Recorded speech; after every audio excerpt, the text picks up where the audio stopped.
চাটগায়া দেশের পাটনায়া মুল্লা রে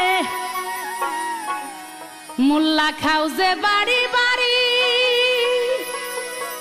আরে বলো হিন্দু ঘোষের মিষ্টি খাওয়া রয় কোন সরাই জারি রে। চাটগায়া দেশের পাটনায়া মুল্লা রে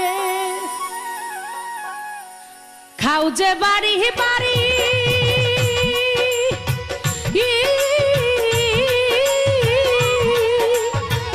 হিন্দু ঘোষের মিষ্টি খাওয়া রয় কোন সরাই জারি রে। চাটগাঁয়ের পাটনায়া মুল্লা রে।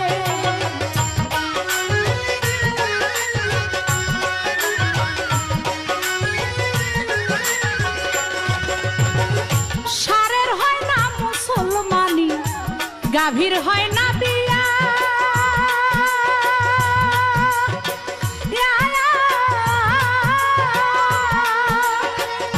সেই গাভীর দুধ খাও মোল্লা কোন শরীয়ত দিয়া রে।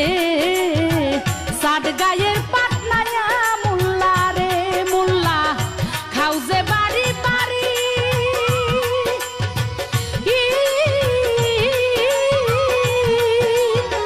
হিন্দু ঘোষের মিষ্টি খাওয়া রয় কোন সরাই জারি রে। চাটগাঁয়ের পাটনায়া মুল্লা রে।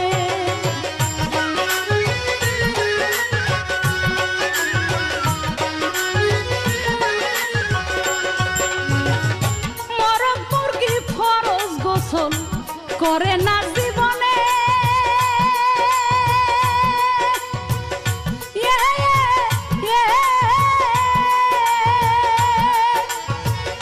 সেই মুরগির ডিম খাও মোল্লা বলো কোন বিধানে রে।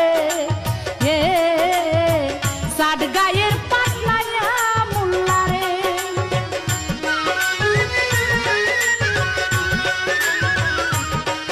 আমি এই কথাগুলি বলতাম না, শরীয়তের অনেক আইন দেখাইছে আমাকে, সেই কারণে তাদের আইন সম্পর্কে আমি কিছু বলছি আমার গানের মধ্যে।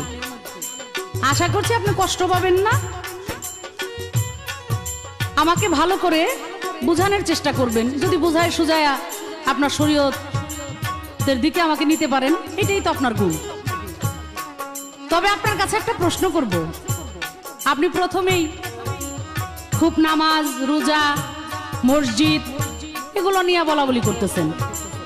আপনার কাছে আমি প্রশ্ন করতে চাই, বলেন তো, যে নামাজ আপনারা পড়েন কেবলামুখী হইয়া কাবামুখী হইয়া, এই কাবা কোন এক ব্যক্তি কোন এক মুসলমান এক বোতল মদের বিনিময়ে বিক্রি করে দিয়েছিল।